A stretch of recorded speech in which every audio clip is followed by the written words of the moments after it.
Welcome, it's Adrian Bo, and this week, as part of my local history series, I'm on Belmore Road in Randwick, where one member of a very important family to the Greek community was once based.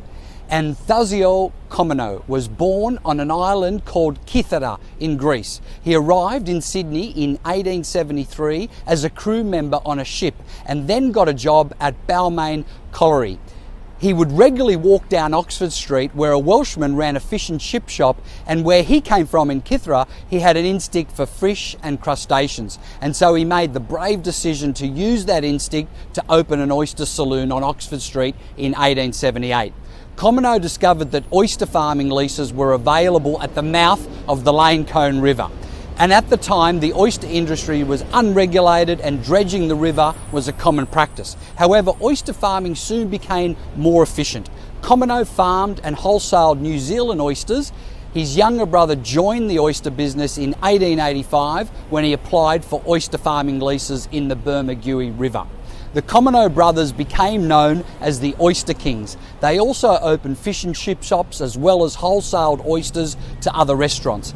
Sadly, Anthasios passed away in 1897 here on Belmore Road in Randwick, but John continued to grow the business. In fact, he and several other wealthy locals with Greek heritage raised funds to build the first Greek Orthodox church in Australia, which was the Holy Trinity Church in Surrey Hills.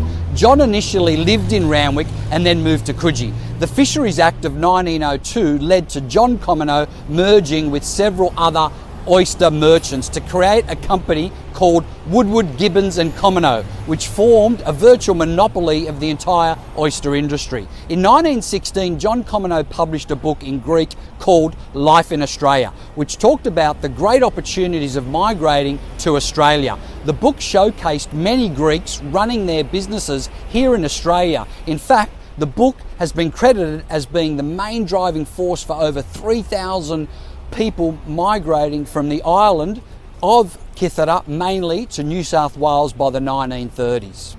Several branches of the Comino family form part of that 3,000 people, and John became a VIP amongst the Greek community in Sydney. In 1919, John sadly also passed away from the original Australian pandemic, recently well publicised of course, being the Spanish flu, at his home here on Belmore Road in Randwick. But his legacy continues in various businesses across the city. Amazing to think that 100 years ago, during this very period, that masks and social distancing was the norm, just like in current days.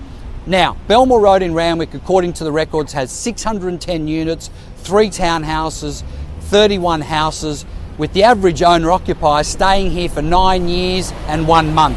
8 units have sold on Belmore Road during the 2021 period, ranging anywhere from 465,000 up to 1.773 million. The last reported house sale was number 155, all the way back to the turn of the millennium. I've literally sold thousands of properties over my 34-year career that I've been selling in Randwick, Coogee, Clovelly Maroubra, Waverley and Bronte, including in Randwick in particular, one at 53 Frenchman's Road in Randwick. That was a 1-bedroom unit, no parking, 745,000. 3 at 25 Cook Street, Randwick, a 2-bedroom unit with enclosed balcony for $1,070,500. 3 at 202 Clovelly Road, Randwick, a 40 square metre, 1-bedroom, no parking, 840,000. 9 at 158 Oberon Street, Coogee, bordering Randwick, 2-bedroom unit, 140. 1 at 8 Pitt Street, Randwick, 2-bedroom, no parking, no balcony for 1.1.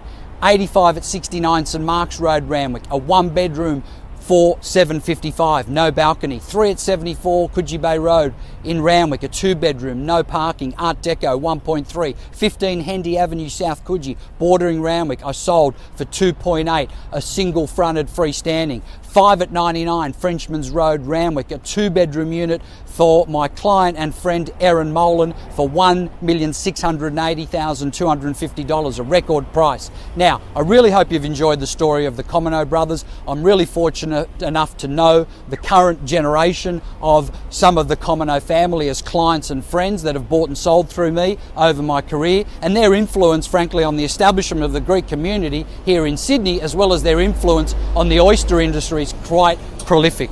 Please enjoy this stunning summer season and always remember your home is worth more with Adrian Bo.